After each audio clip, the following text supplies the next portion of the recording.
Hey guys, welcome back to the Terrestrial Tech. I am Shubham Gupta and today we are going to talk about the metamaterials which have very unique properties and will know how they can be helpful for us. So let's start the video.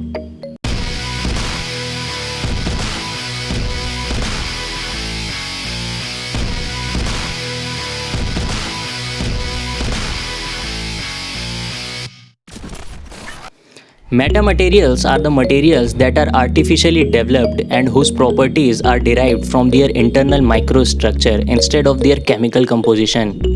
The core concept of the metamaterial is to design a material having desired properties and functionalities by using artificially designed and fabricated structural units. These structural units, called constituent artificial atoms and molecules of metamaterial, can be tailored in any shape or size.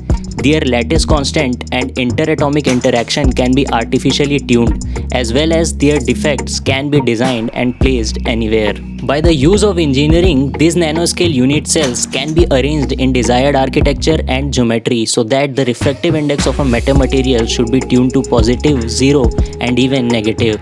Because of these reasons, we can design the metamaterials according to our desired properties and functionalities, which is impossible to attain with natural materials.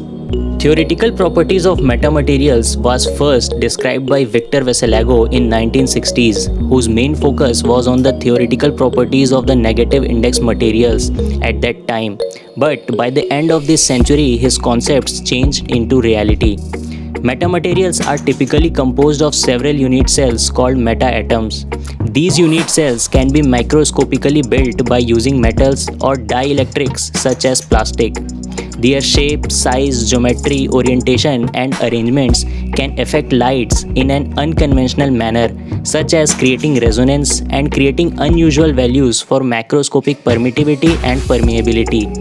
Metamaterials are promising for a couple of reasons. First, they enable the extreme miniaturization of existing optical devices. For example, we can take an eyeglass lens and we can make it 100 times thinner than a strand of hair. These allows us to translate traditionally bulky optical systems to extremely small forms. Second, they can be customized to support new properties that currently are not accessible with existing optical hardware. The biggest example is that nowadays high-resolution cameras have miniaturized to sizes that can fit onto our cell phones.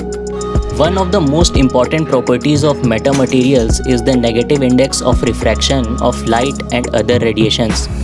All known natural materials have a positive refractive index, so that light that crosses from one medium to another gets slightly bent in the direction of propagation. For example, air at standard conditions has the lowest refractive index in nature, hovering just above 1. The refractive index of water is 1.33. The higher a material's refractive index, the more it distorts light from its original path. In some metamaterials, however, negative refraction occurs such that light and other radiations gets bent backwards as it enters the structure. With such negative refraction materials, many applications become possible in electronic manufacturing, lithography, biomedicine, insulating coatings, heat transfer, space applications, and perhaps new approaches to optical computing and energy harvesting. So this is all about metamaterials, and if you guys enjoyed the video, then like, share and subscribe to our YouTube channel, and also hit the bell icon to get the latest notifications. See you guys in the next video.